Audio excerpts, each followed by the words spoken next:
We're going to start by talking about, what are we going to call this? We're going to update you on stuff if there's a couple of tiny updates, and we're going to look at a bit of a business concept. And tonight we're going to talk about our why. Mm. Yeah. And then what's after that, Prue? We'll talk about books and whips and, then, of course, we always have to be visited by the chicken of wisdom. We do have to be visited by the chicken of wisdom. So that's going to be one.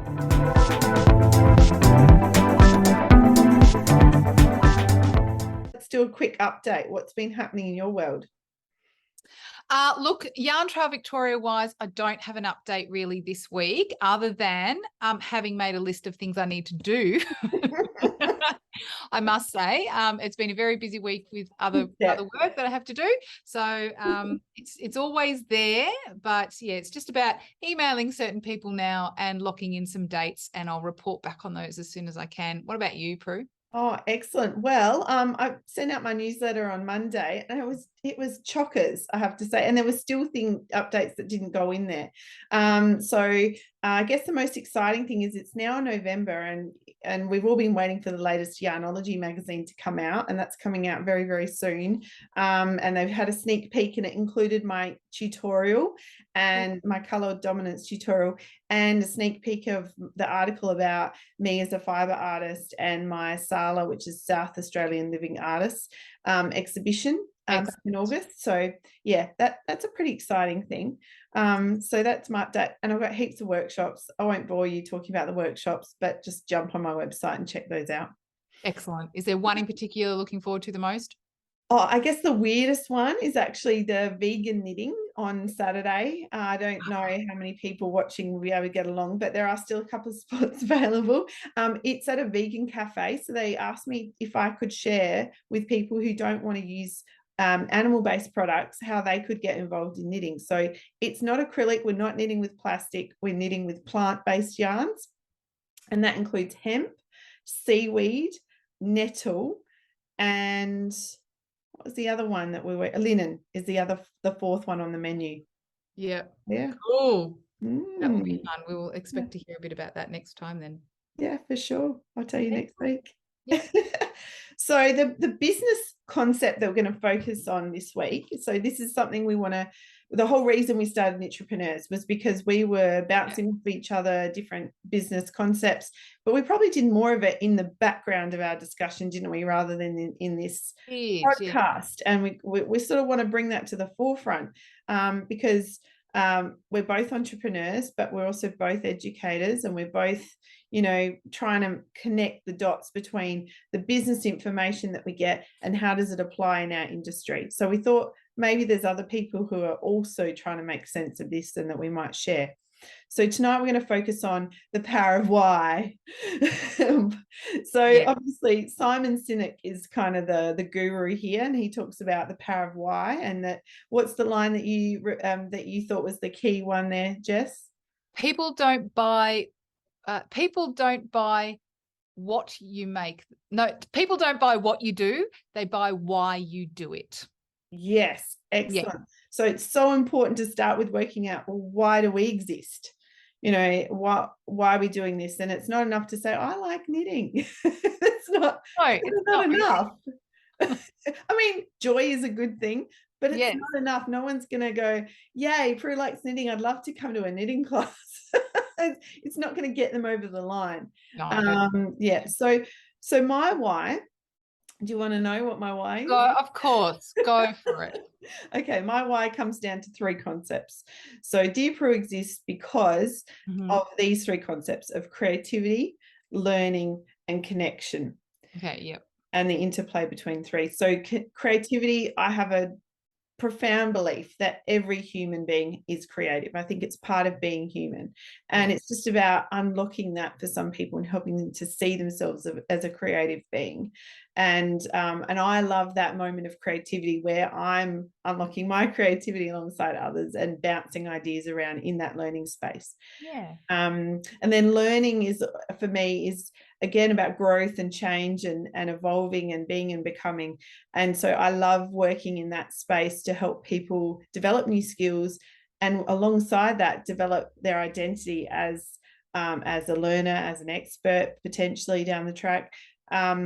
really feel empowered and in charge of their development of skills and abilities, but also to have some self-compassion that it's okay to make mistakes and things like that. And then finally, connection. Connection is not just about connecting with others around us within our community, but also connecting back to yourself and your personal story or personal history. Yeah. So when I think about, I feel very connected with my grandma, who helped me to develop my skills. She wasn't the first to teach me, but she was the one who mentored me, I guess, through my early development as a knitter. And her Scottish lineage, I feel a link back to that Scottish lineage. Yeah, awesome. And then on my maternal side, there's that sadness that there's a break in connection, because my mum's mum, my bapcha, was very ill and died quite young. Before I was 5 months old when she died. So we never met, but also she was quite ill throughout her life. So mum never really learned. So I have, there's that break in the chain of passing on those skills. So my Polish knitting heritage is something I sort of wish I could develop. So that's something I'm starting to explore as well, because there's these beautiful cultural connections that we can explore. Yeah. So there's why. I love the idea of connecting with that ancient tradition, that ancient wisdom. So, we may sit around as modern women, but we're doing something that is ancient. Women particularly, not just women, but mainly, have been doing for a very, very, very long time. And in very, very much in the same form that we do it now. And that's part of, so to connect with you and your reasons is that my connection would be that Yarn Trail Victoria is about connection as well. First and foremost, connecting yarn lovers with each other, but then also with the producers of the yarn that they love to use. So there's a whole bunch of different types, and connecting to the local area as well, Yeah, for that's so wherever important. we meet. But initially connection with people, of course. And, we had a retreat recently. It was wonderful. Just the connection, the strength of connection between those women who didn't know each other very well at that time and left as friends, and, still interacting. We're sharing, oh, look at what I've been working on our little group on Facebook. That's been wonderful for that. That's beautiful to maintain that connection beyond the retreat as well. Yeah. And we'll see how long that goes for, and that's fine. But, and then also to connect, just personally connect with my mum. Like, my mum came on the retreat. She loved being with a group of women. And that's something I've really noticed in her recently, and as an adult, and certainly in the past few years, and just talking to mum about the importance of connecting with other women and how that works. And she's a bit more open now than I remember her being in the past. And so that's a lovely thing to sort of, to be part of and to share with her, and that's great. But yeah, then there's also the connection of, where are we having this retreat? How are we connecting to the land that we're on? And who's here producing yarn that we love to use? What does the farm look like? Who are these people behind these beautiful creations of yarn? And what local produce have we got around us? So, those sorts of, there's a lot of things that this hobby can bring, that can bring out in us as people, and in us as people, and then in the local area, or to bring that sort of stuff in. So it's just really exciting, and it's really lovely to actually articulate that, like, just the way I have, because I've thought about it a lot. I think I've even probably written some of it down, but to sit there and actually go, do you know what? It's really sort of consolidating it for me, going, it is about people. So there will be times where, look, Yarn Trail Victoria is just going to try to get people together, and it doesn't matter if there's a workshop, it doesn't matter if we, go to a farm or whatever. That's fine. That's one part, because the connection's there, and then we look at other ways we can connect in different ways, and just keeping that idea open that there's so many ways to do this and get benefit from it. So I love that. Why they're pretty powerful reasons, I think, Prue. I think they're very powerful. I think that word connection is so big, especially because I think even over the last 3 years there have been moments of disconnectedness. So it's something we know that we need. Absolutely. And I think that may be why some people are turning to things like knitting or crochet or other maybe sports as well, as a way of connecting with others, because it remedies that sense of disconnection.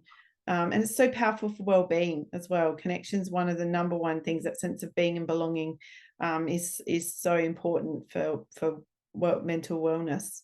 Absolutely. And I think another connection that we kind of need to, or that I'd like to sort of acknowledge now, is the connection that you and I have over this. Yeah, and we haven't even met face-to-face. No, we haven't done that yet. But isn't that crazy to think? I feel like we've been best buddies forever.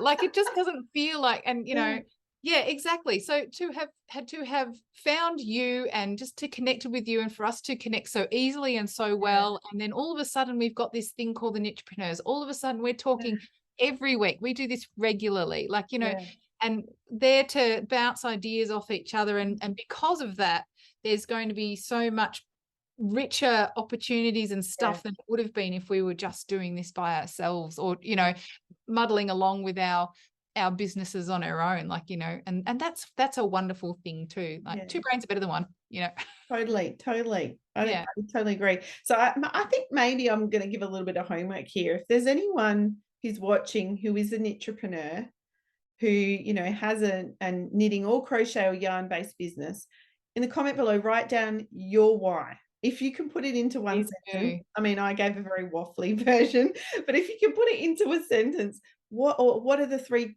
sort of concepts or terms? Like, I put it down into 3 terms, and then I had to explain them. But yeah, a sentence, a phrase, a couple of words. What's your why? Pop it in the comments. All right, yeah, that'd be great. Move on. Yes, awesome. What's our next? All right, well, should we talk whips and books? Yeah, do that. All right, you go. Okay.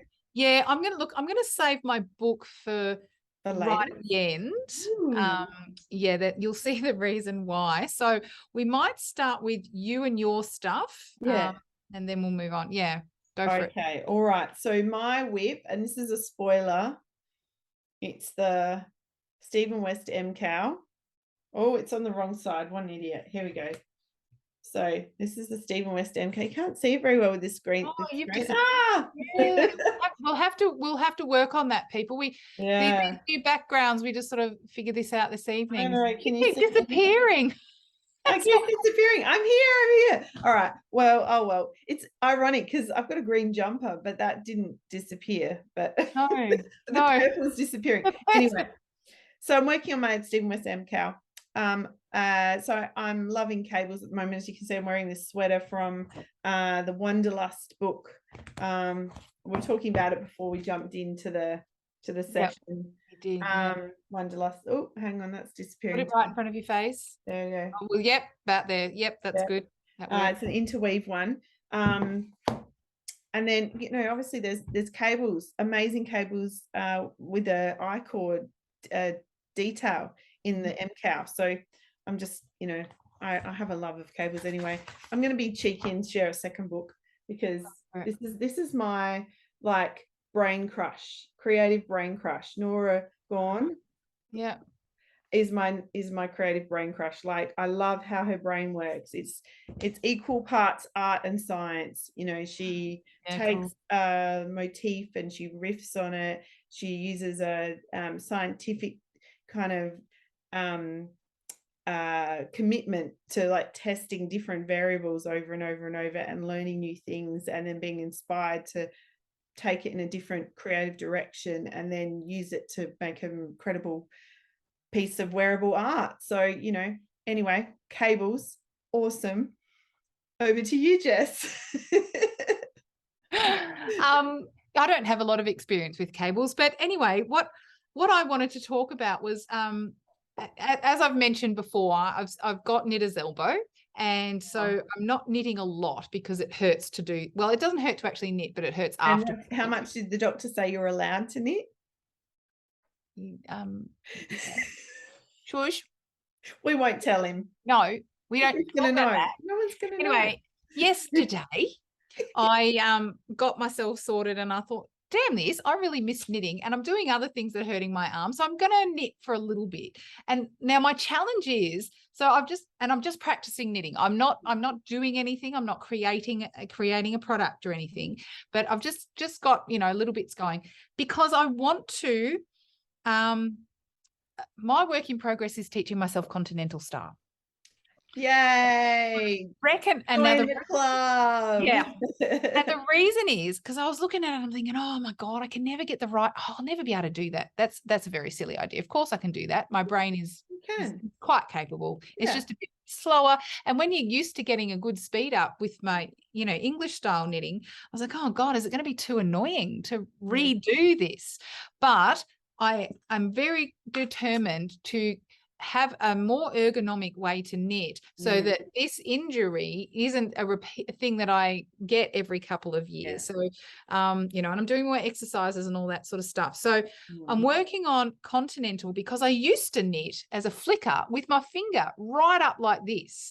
And there was a lot of hand movement in what I was actually doing. I can actually see your whole elbow, like arm movement. That was emphasized. That was overemphasized. I don't normally do it like that, but there was still a lot of movement in this hand, and I'm convinced that this finger sitting up tensely like this has gone through that muscle through my arm straight up to my elbow, and is a good part of the reason why things are a bit of an issue. So I'm trying to do this Continental style that's nice and quick and has very little movement. So that's my work in progress, is just practicing this. And what I discovered, Prue, was I was a bit excited because I was like, I was looking up the Continental purling. And I'm like, hang on a minute, this is, I was trying it. It's tricky. You have to kind of, in order to do it properly, you have to go anti-clockwise, and I find I have to bend my finger, index finger, to help tension it. Yes. Well, this is the thing. I've got to relearn how to tension things with my left hand, and oh my good Lord. Anyway, but I discovered that. Watched a YouTube clip for people doing Continental and how many different ways people hold the yarn. There's actually no one way to do it. There's no one way to do it, which is why, styles of knitting are, can be a bit of a contentious topic as well. But anyway, I discovered that way of purling. That's you call it the hack purl. Yeah, I don't know what the actual name is, but it's where you're sort of scooping from under instead of going around the other way. So you're going clockwise, and you sort of it's flicking it that way, like a backhand tennis kind of thing. You're doing it that way. And what does it result in, Prue? It ends up twisting the stitch, so the leading leg is at the back instead of the front. Like, also the leading leg should be the first part. So if you think of a stitch as, I've got a knitting needle somewhere, or if I use this ruler, okay, so you've got two parts of the stitch. Every stitch has got two parts, and normally when you knit, like, you'd have your leading leg being the index finger sitting on the front. But when you do it the other way, when you do the hack version, I'll hold it in front of myself. We'll work on the background, people. We'll figure it out. Then you end up with it's sitting the other way. So then you've got when you flip it, if you're knitting not in the round, if you're knitting in rows, you'll need to knit through the back loop to reorient the stitch.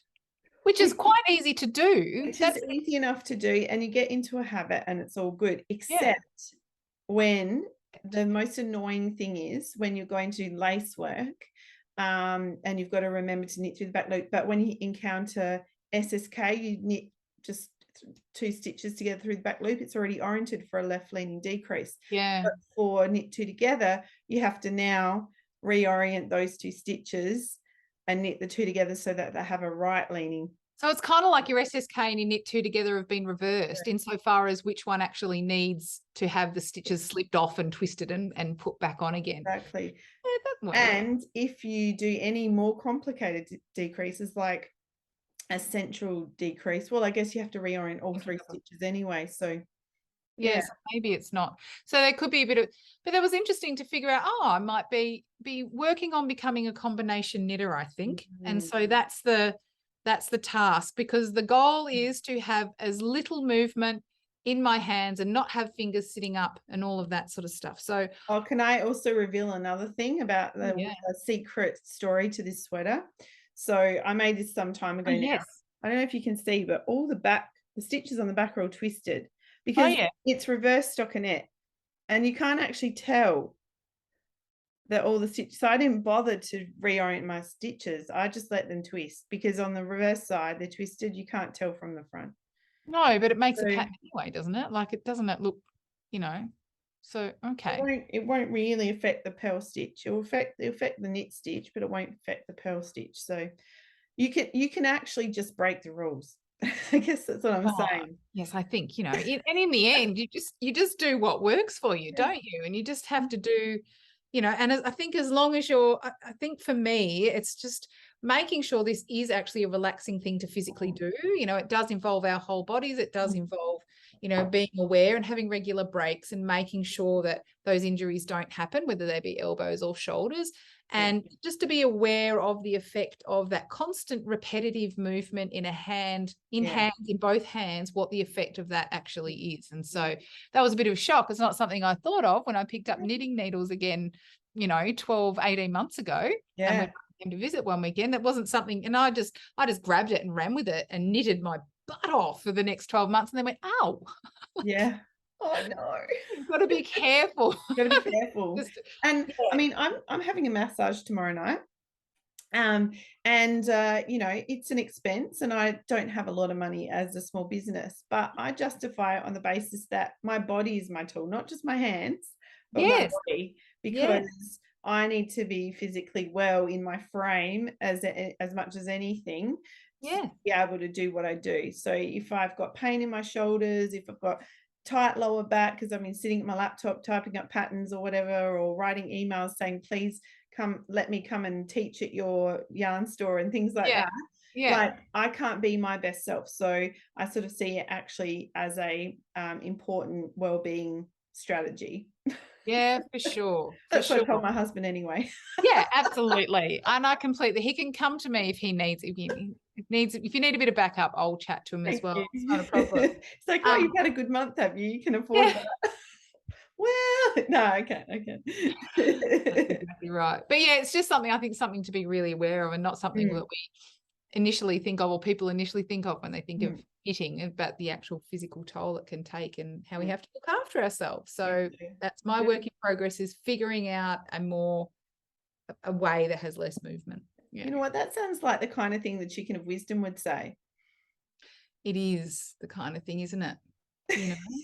That's exactly. Time for the chicken, or do we've got anything else on our agenda? No, there's nothing else on the agenda.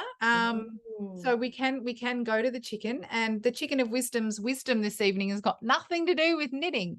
But before we get to the chicken of wisdom, I wanted to share my book. Sorry, I forgot you were waiting to share your book till the end.